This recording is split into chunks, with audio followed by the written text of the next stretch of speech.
Hey there, Chadi Bazzi here, and welcome to another episode of the Top Listing Agent Show. Today we have, I always say I have a special guest, a great guest. I just got done talking to Dale for a couple of minutes before we hit the record button, and I'm telling you, I'm totally blown away by the conversation we're having because we are both of like-minded. And what I mean by like-minded is we both love this industry and the people in this industry.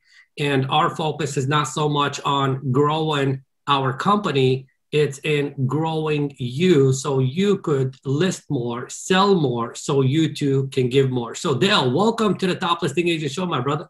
Thank you so much for having me, man. I'm honored. You got a great community out there. You've been contributing for so long into the community. To have me come here and, feel that I have something to contribute is an honor. Thank you.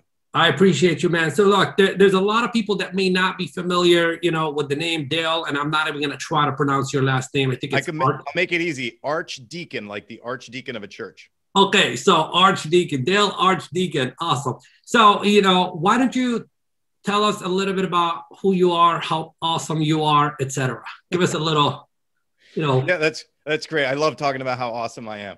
That's funny. So I have a coaching and training company called Smart Inside Sales, and we focus, my expertise, my experience is after having been an agent in production and a listing agent, a cold prospector for years. I then went on to help I got hired on by another team in my office to build and perfect the ISA model, the inside sales agent model within a team. And so I did that for many years. I made a lot of mistakes. I wasted a lot of money.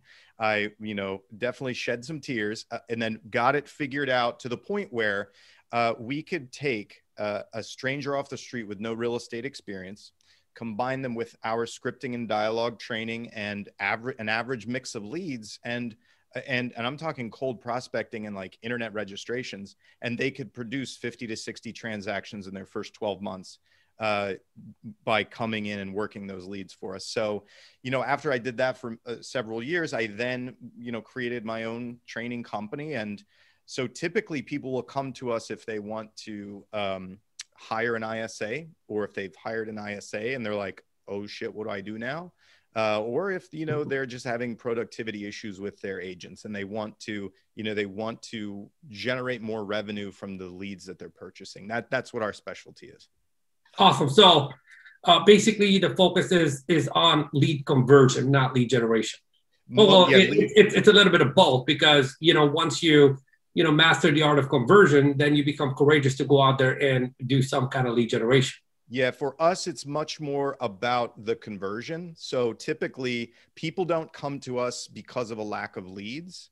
The people who come to us and where we specialize is in you have leads, but you're just not driving enough revenue out of them, or they're not profitable enough, or your team isn't profitable enough. So we're specialists in that way. Yeah. Yeah, I got to tell you, Dale, I'm not the only one that's super excited about this conversation. I know my audience, because they all know that, we're pro, pick up the phone and, your phone is an ATM machine and make kind of money. I know they're all going to be super excited about this interview. So if you are listening to this for the first time, you're definitely going to want to listen to this a couple of times, because I know what Dale's going to share. And I know what I'm going to extract out of his head, and he doesn't know what I'm going to extract out of his head. And I'm going to give you guys some magic formulas so you too can begin to get people to do exactly what you want them to do much quicker than you've ever done. Because Dale, you're absolutely right, man. There is no shortage of leads in any marketplace. You take a look at the MLS every single day. There's new listings, there's new sales, there's something happening. It's like, how do you claim your share of it? And I'm willing to bet that, 9 out of 10 people that are watching this or listening to this, they know exactly what they need to do every single day, yet they just can't get themselves to do it. And I want to help them get that formula today. But before I do that, I want to ask you a question, because there's a lot of talk out there by a lot of gurus and a lot of people that say, hey, cold calling is dead. Picking up the phone is dead. I'm just curious to hear what is your remark in regards to that. Did you know that door knocking has been dead for probably the last 20 years? And one of the fastest growing agents in my market strictly door knocks, like today. Do you know what I'm saying? So cold calling is not dead. Listen, cold calling is not easy. Interruption marketing is not easy. However, having conversations with strangers who can buy or sell real estate with you is the core, or buy or sell anything with you, for God's sake. That is the core of doing things. Is it nicer and more convenient and easier if you can spend $10,000, $20,000, $30,000 a month on advertising campaigns that get people pre-sold and want to come and ask you questions? Of course it is. However, in this business, when that phone isn't ringing on its own, when the email isn't coming in on its own, the text message isn't coming in on its own, what else are you going to do, right? Work on your business cards or your website? I don't think so. Exactly. So I like what you said. Hey, door knocking has been dead. And if anything, you should be excited that, everyone is saying, cold calling is dead, which simply means you should be. That you have you should be on the internet talking about how horrible cold calling is and that it doesn't work, and hope that all the agents in your market read that. And then I want you to go pick up the phone and call some people. Exactly. And as they say, when they zig, you should zag. I love it. So, in speaking about that, I know there's a lot of people out there that, do believe what we believe, that they should pick up the phone and they should make the phone calls. Yeah, they are afraid. They are afraid to pick up. Like, they take a look at that phone and it's like, oh, no, do I really have to do this? Like, no. And, how do you get somebody over the fear of actually picking up the phone? So fear is a couple of things. And first of all, I want to say this. Maybe this might be contradictory to what, I don't know if it's contradictory or not. Listen, cold calling sucks. Calling strangers, having to fight through the barrier of resistance of I don't know you, I don't like you, and I don't trust you is hard. It's not pleasant for anybody, no matter who says that, right? Nobody wants to wake up and chew on glass every morning. That's just the way it is. It does suck. That's true. We accept that. However, what's funny is I don't like working out. I want to lose weight, but I don't like working out, right? It kind of sucks. I don't feel like doing it, but here's the thing. I paid a trainer. I wasn't doing it on my own. I paid a trainer to remind me and make me do it. And I do it kicking and screaming. And then after a little while, I keep doing it. And the kicking and screaming gets lower and lower and softer and easier to a certain point where I get to a point where I'm like, wow, I feel strong. I think I'd like to do another workout. Workouts still suck, right? Starting still sucks. It's still painful. My body's still like, stop doing that. But my mindset shifts after a while. So it's the process of doing it, believe it or not. You can't see that right now if you aren't doing it. If you're on the side of inertia and not doing it, you don't know how much easier and in flow you will be after you do it several times. So the one thing that we do is you have to, and this is what you do, this is what you specialize in, right? Which is teaching them what the hell to do. So the first biggest thing is if I'm afraid of something and something looks painful or irritating and I don't have a plan, the answer is definitely no, I'm not doing it, right? So obviously you guys specialize also in giving people a plan, what the hell to do. That's the first thing. And then getting them to take those first baby steps. And I find it best if they're doing it in a group environment. So they're not the only ones, right? That helps a lot too. So, when teams will do like call nights, power hours, those kind of things.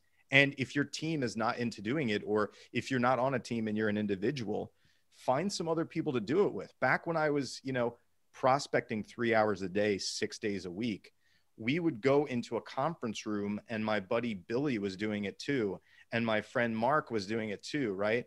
And I was competing against some of the other top expired listers in my market.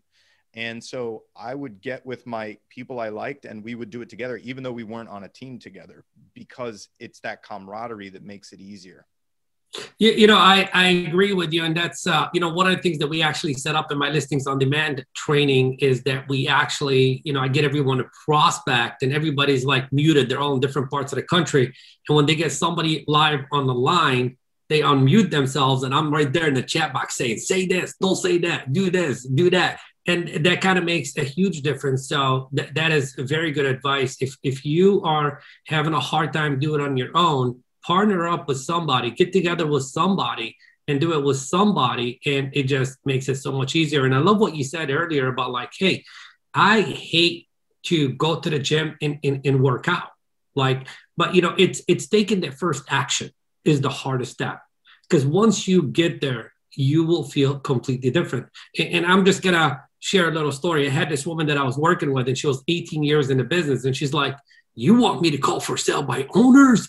I was like, "And you want to increase your income by $100,000?" Yes. And she's like, "I don't know if I can get myself to do it." And I said, "Let's do it together. Let me hold your hand virtually." And I kid you not, Dale, we got on the phone. She called up the first for sale by owner. Nice old gentleman, very kind, pleasant conversation. He just happened to have already been sold. So she congratulated him and she moved on. She called the next person, and guess what? She set an appointment. Nice.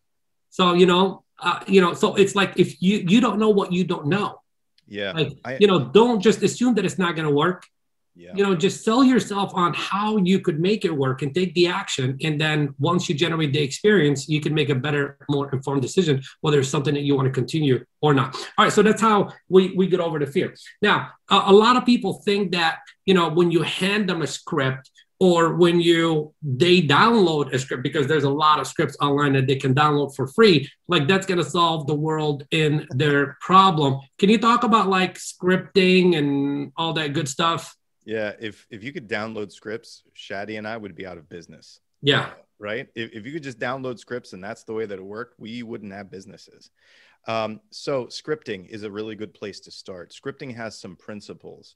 As we all know, there's a couple of failures of scripting. One, the lead doesn't have the script we're working from, so they screw it up, right?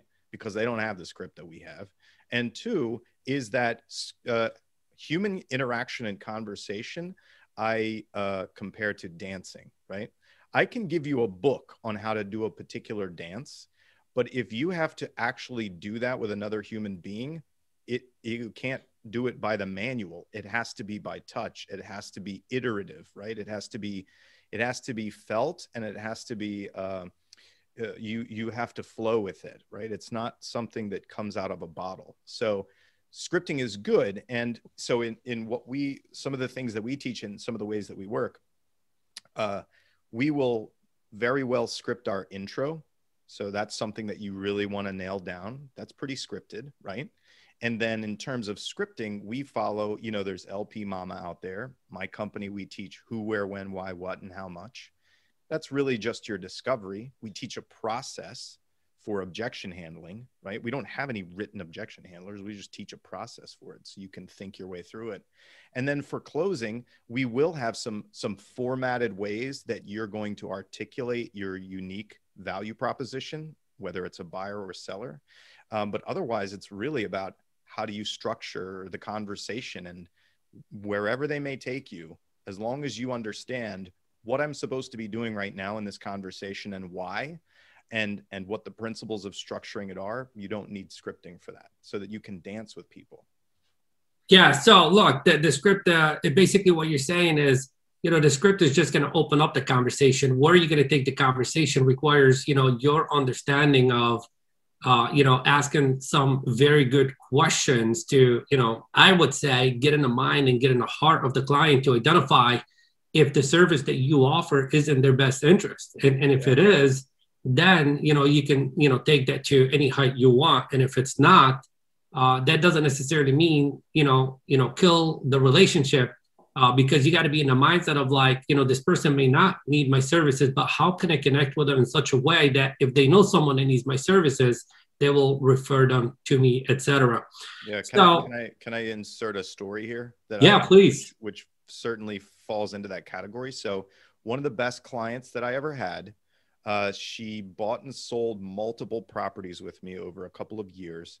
She was actually a referral from a for sale by owner that I cold prospected, who refused to meet with me or use my services. But when I asked, okay, great, well, do you happen to know of anyone else who could use my services? She said, yeah, my friend Sheila at work, she wants to sell her house. Okay, Great. She referred me to Sheila. Sheila went on to buy and sell several $1 million worth of property from me, from a for sale by owner referral who I had never met, right, and talked to one time. So that's huge, right? That is exactly what you just said, right? I didn't shit on the FSBO. I said, okay, you know, I made my offer. You've said, you've considered your options. You've said no to me. Okay, I'm fine with that. Is there someone else I can help? Yeah. You know what? Here's the thing. I love what you're talking about right now, because it just reminded me of a little story that I'm going to insert right now as well, too, just to validate the point. Because a lot of people think that, you know, someone just hits the jackpot or whatever. It's not a jackpot. The universe rewards those that take action completely different than those that do not take action. Because had you not taken the action, you would have never got this. I was working with this woman in Los Angeles who called up and expired. And the expired, like, legitimately had no more reason to sell their property because, you know, something happened in their life, whatever. But she created such a connection that he said, hey, my nephew wants to sell his home and I want you to meet him. She listed that property for $1.2 million, did an open house. A couple walked in and said, we want to buy this one and we want you to sell our $1 million home. So that's like $4 million in volume from a person that never even worked with her, that she just met. So for you to tell me the phones don't work, no, you're just not working. The phones do work when you work them. What a great story. I love it, Dale. Thanks for sharing that. Yeah. Okay. So, you know, and I'll tell you, one of the things that totally stops people in their tracks from picking up the phone and making phone calls is they're too consumed with the thought process of like, well, what if they tell me they have a friend in the business? How do I handle that? Or, you know, what if they give me an objection that I don't have the answer to? And that like totally stops somebody from taking action. Can you talk about that? Yeah, sure. So,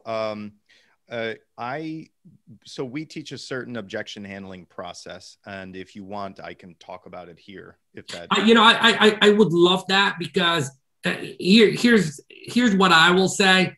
I want to say that, you know, I teach the sales process as well too, and I say that, you know, objection handling isn't the most important thing. It is important, but it's not the most important thing. It's how do you connect with people? How do you speak in a way that makes it a no-brainer for people to want to work with you? Because that's exactly what eliminates the objection. But I know that that doesn't necessarily mean that you don't need to master the art of handling objections.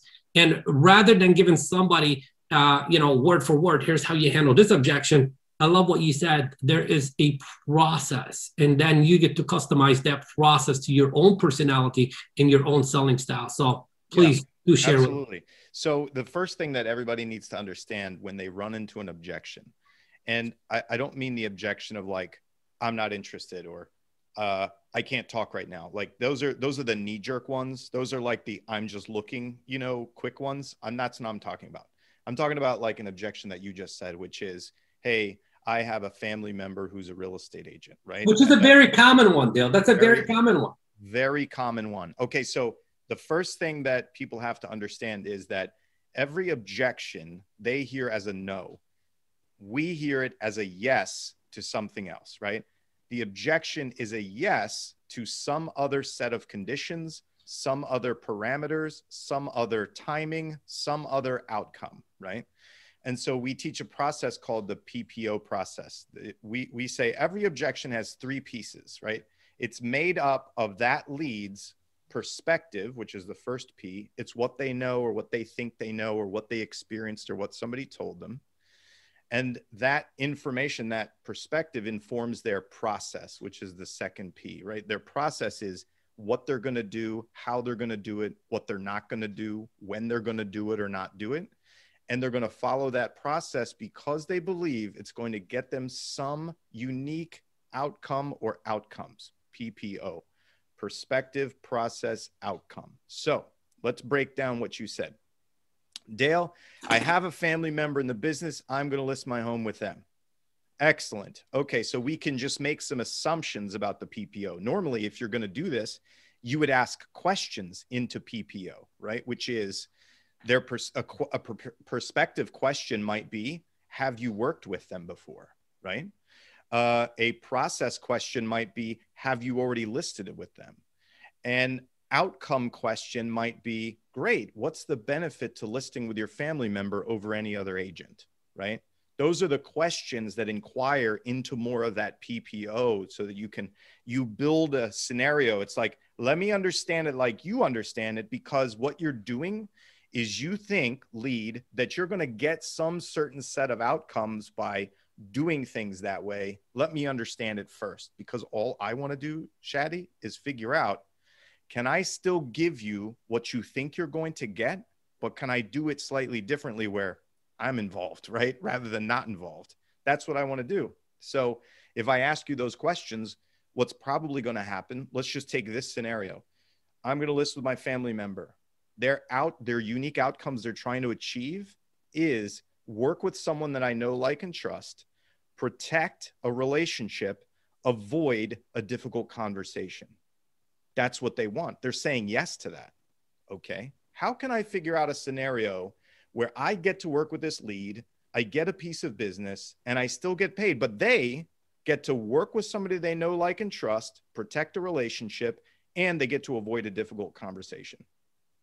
So I ask these questions. I find out more of their position. Now, let's say it's time to pitch, right? And I say, Chadi, that makes a lot of sense. Of course, you'd want to work with your family member. If there was a way that I could partner with your family member, you could have two top agents working on your behalf to drive the market into such a frenzy that you get 20 to 30% more for your home than you otherwise would. And that family member still gets paid, still involved in the deal, and you don't even have to part ways with them. Is that something you'd be interested in? How can I say no? How could you say no to that, right? Because I found out what's important to you, what your outcomes are that you want, and I've just simply positioned a pitch to you that takes care of it. That's what we look at as objection handling. You put them in a very safe place.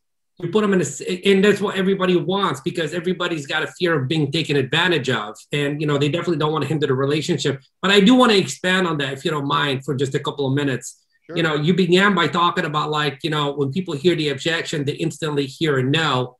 And, at the end of the day, most people don't really listen to the objection. They listen to the meaning that they give it. So a lot of times they give it a meaning that just takes their power away, when in reality, they need to reframe their mind of well, what an opportunity. I just got to walk them through the scenario of helping them see what they currently don't see that could be a big benefit to every single person who may be involved in this transaction. So that's the insertion I just wanted to add to that to help out our audience and our listeners.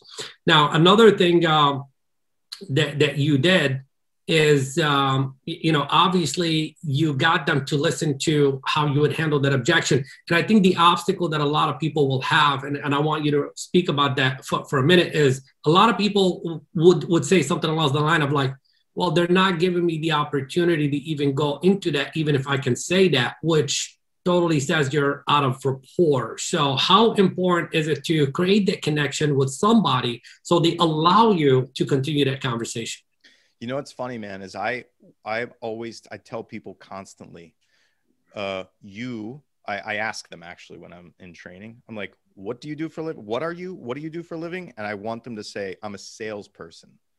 Good. Don't forget that, because the lead never forgets that you're the salesperson. Okay. First of all, they know that you're a salesperson, but us salespeople are sort of like the wolf in grandma's nightgown. When we first start talking to somebody, the moment that you try to close that lead or argue with the lead or try to get them to do something or make a decision with you, you now take the nightgown off and they're like, you're the big bad wolf. Anything else that comes out of your mouth is just trying to eat me, right? So when building rapport, you come in, you're nice, you're polite, you engage them as a real person, and you understand them first, right? You try to figure out, who are you? What problem do you have and how are you solving it, right? Tell me all about you, nothing about me. You don't want to know. You don't give a shit about me. You just regard me as a salesperson. But as long as I'm understanding you, what problem, where's the bullet hole, and how do you think you're going to patch it? Oh, that's how you're going to patch it? What if I patched it this way for you and it went faster and it healed better and you got these other benefits, right? That's essentially how you conduct your conversation. So yeah, if they won't give you that information, it's because you've already whipped off the nightgown. They know you're a wolf, and they don't want to tell you about the family member who's an agent because they already believe you're going to try to change their mind. So stop approaching them as though you're going to change their mind in the first place. Yeah. So take the focus off of you and put the focus on, the client. What's important to them? What will accomplishing this goal do for them, or what will eliminating this problem do for them? Yeah. And usually this is what I like to share with people that say, hey, everyone in my marketplace is using the same script.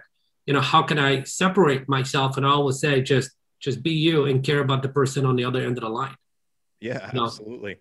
Definitely. And practice your, legs off. Because how much practice? This is a very common question. Like, people say to me, how much practice do I need to do a day? And for how long before I start feeling comfortable and speaking without having to think about what should come out of my mouth? What's your opinion on that, Dale? Oh man, it depends on the person. Some people can pick it up very quickly. Here's what you have to do. You have to be able to get to the point where you can deliver things naturally without reading or thinking about it. And, we talked in the green room before this that I was in Mike Ferry coaching a long ass time ago. I had, and I probably still could, I had the listing presentation memorized to where I could recite it verbatim without looking at anything. Me too. Sounding like I created it off the top of my head. Yeah. So when you can get to that point, you've practiced enough. And at that point, it's just a little bit of maintenance. Yeah. Yeah. So, our mutual friend, Greg Harrelson, always says, the script is just a foundation. First of all, just memorize it, then internalize it, and then you begin to personalize it. Yeah, exactly. When you can create it, and, it takes some focus too. So we obviously have some closing lines, or we have some questions that we typically use in my company. But when you're delivering it, there's a certain part of doing it that becomes acting, where I know exactly what I'm going to ask you and how I'm going to ask it, or I know exactly how I'm going to phrase my close to you. However, I slow down, I think, and I insert pauses randomly as I'm doing it so that I can sound less practiced at it. And so if you're going to ask somebody some sensitive questions, you want to ask about that family member. You want to ask about finances. You want to ask about them reducing their price and accepting a lower offer. You want to ask them if you should come and take a look at their home to give them advice on how to get it ready. Slow down and pretend like you're thinking this up off the top of your head, and that will help you. I love it. Love it. Lots of valuable insights there, etc. And if there's a question that I should ask you, that I haven't asked you, that I should ask you, what would that question be? Oof, God, that's a tough question. I haven't gotten that one before. What question should I ask you? Man. Crazy. What question? All right, keep thinking about that. I'm sorry. I'll ask another question as you keep thinking about that, okay? So let's say that, hey, I've never ever picked up the phone. I heard this conversation. I'm super excited. I know other people in my marketplace pick up the phone. I see people online pick up the phone. I see people, it works for other people. I'm ready to make it work for me. What is the first thing I need to do besides just picking up the phone? What is one thing I need to do before I pick up the phone? You need to get some scripting, right? Yeah. This is where you start with scripting. You start at the scripting, you read the script, and I want you to think to yourself, why the hell are they asking me to say this right now or ask this right now? What is the purpose of this? What are these words supposed to do in this order? Yeah. Think about that first. And then I want you to do a gut check. Are you doing this because you are prepared to embark on a journey of self-discovery and growth, and you're willing to take a few punches in the face over time? Or are you doing this because you want to see if you're going to score a hole in one and it's going to be really easy to do? So that's the gut check, right? If you're going to do it, I encourage everyone to do it. Everyone absolutely should do it. There's a lot of money to be made. but you have to have the right mindset. Don't quit so early because it's hard. It's hard. I'm telling you right now. Don't pick up the phone only to discover that it's hard. It's hard. Just do it. Keep doing it, and you're going to get better at it. And you're going to, along the way, you're going to have some great conversations with real people out there who need your help. All right. So I take your advice and I'm ready to go. I accept the fact that it's going to be hard. Okay. I accept the fact that I'm going to get punched in the face a couple of times. I'm ready for it. Okay. How long will it take me to get results? What should my expectation be? Well, you could, in your first 20 conversations, you could easily set an appointment.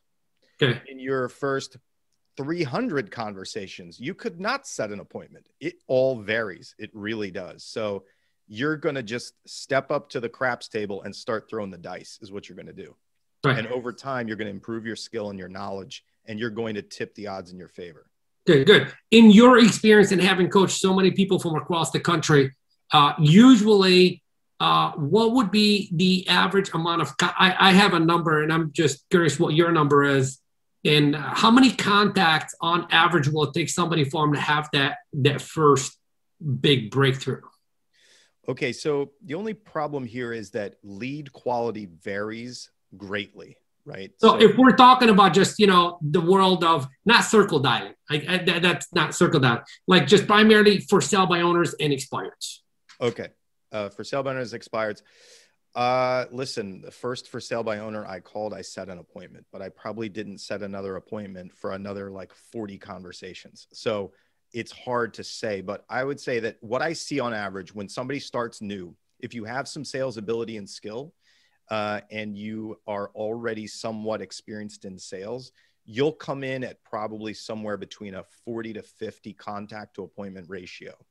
And then you're going to slowly work that down to like 30 to 20.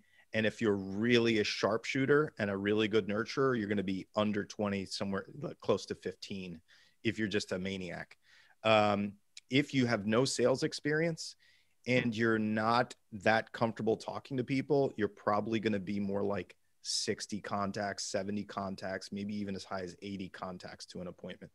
Yeah. So Dale, at the end of the day, this show is not about me and it's not about you. It's about the people. And I really want the people to, authentically see the reality of what it's like out there because, for me personally, it took me about 2,000 contacts to get my first appointment because I had literally, I was afraid. And, anytime somebody said no, I just hung up right away or whatever.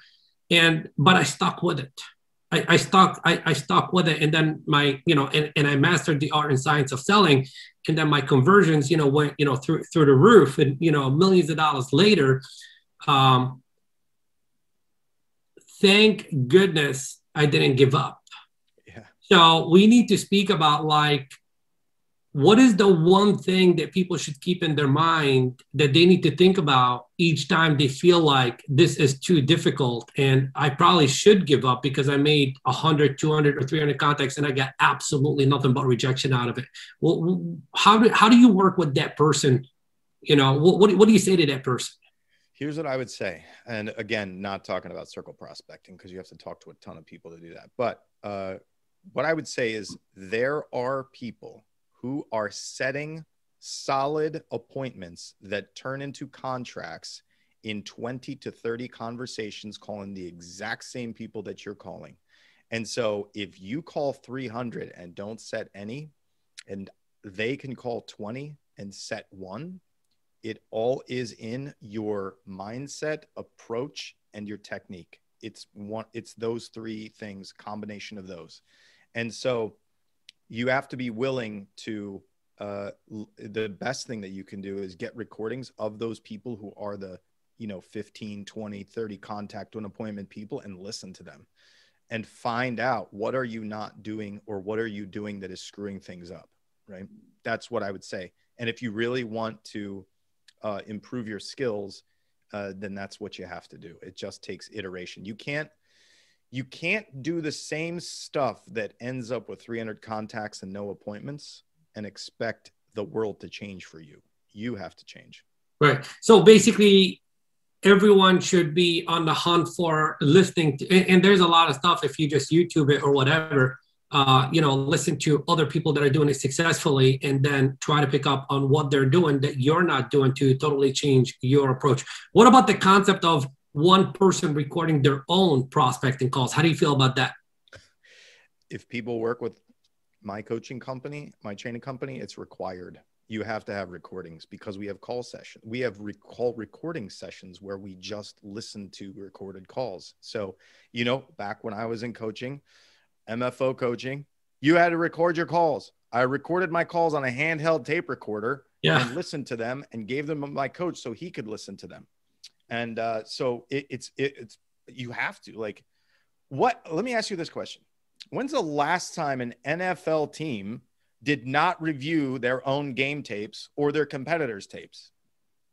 Not since the 40s or something or whatever, before they had video cameras.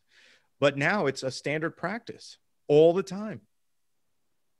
It's ugly, it's boring, but it's critically important. And here's what I've discovered, Dale, is that, when you record yourself and you go back, and even if your coach, some people don't have a coach, even if your coach didn't listen to it and you listen to it, you'll have so many aha moments because you'll be like, huge. Why the heck did I say that? Right. I should have said this. I should have that. And now you have the awareness.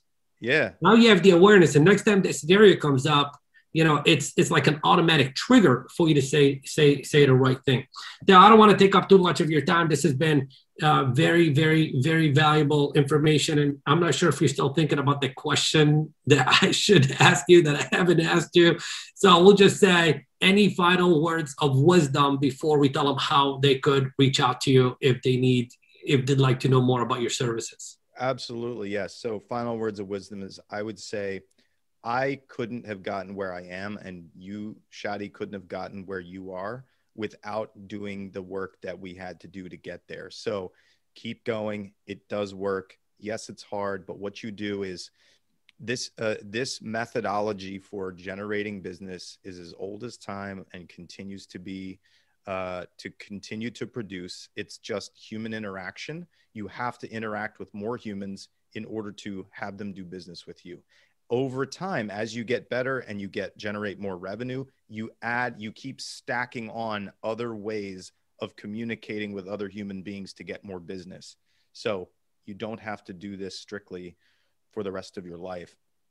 I realized I was only doing expireds and for sale by owners, and I realized I was really good at it, but there was a certain limitation to the number of expireds that came up to my skill level to be able to convert them. And, you can only get so many. And so at that point, I just started stacking on other methodologies and adding more business to it. So keep going. You can master this and then add to it. Love it. Love it. Thank you very much for that, words of wisdom. And Dale, I know there's someone that's watching this or listening to this, and they're super excited and saying, hey, Chadi, thank you very much for bringing Dale up. First of all, you're welcome. I'm glad I did. And, they want to know a little bit more about your company, your offer, how you could positively impact their business. And I'm giving my endorsement for everyone that's listening to check you out. So how do people reach out to you and find out more about your company, et cetera? So our website is smartinsidesales.com. I'm Dale at Smart Inside Sales. Really difficult to find me. But I think that one of the things that would be most congruent with your membership and the people that, get so much value from you would be our Conversion University training, which really just outlines, that objection handling perspective that I gave you, or that way of thinking about it and process. We teach techniques like that. So it's an additional set of dialogue and scripting techniques that listeners can add, salespeople can add to the bag of tools that they already have, right? So the more conversational tools that you can build, the more deals you can put together, the more conversations you can convert, and the more people you can get on the same side of the table with to do work with. So it's just about expanding your repertoire of skills. Awesome. And I'll go ahead and make sure I include those links inside the show notes. So if you wanted to access the show notes, just simply go to tlashow.com or chadibazzi.com, and we'll make sure we include all those links for you. Dale, Thank you very much for giving me the opportunity to step into your mind and extract all the goodies that we did today to share with our audience. I so appreciate you. And I kind of feel like this is going to be a to be continued conversation, because there's so much more that we can dive into in regards to, common human behavior and how we could use that to better position ourselves as the expert when conversating with people. And I look forward to doing that with you. So thank you very, very, very much. Thank you so much for the honor of having me here. I appreciate you, brother. Was that good or was that good? That was actually very good. Our guest, Dale, just knocked it out the park. Dale, I'm grateful for you being in a Top Listing Agent Show. To our audience, I definitely want you to check out what Dale has to offer. He is a very authentic, very genuine, very caring, and man for the industry kind of trainer. And that's the kind of trainer you want to be training with. So simply check out what he's got to offer at go.smartinsidesales.com/conversion and then the letter U. It's got a special offer there for you guys. Again, that's go.smartinsidesales.com/conversion and then the letter U. And we'll be sure to include the link in the show notes at tlashow.com and chadibazzi.com. Thank you very much for your listening to the Top Listing Agent Show, and we'll see you on the next episode. Take care.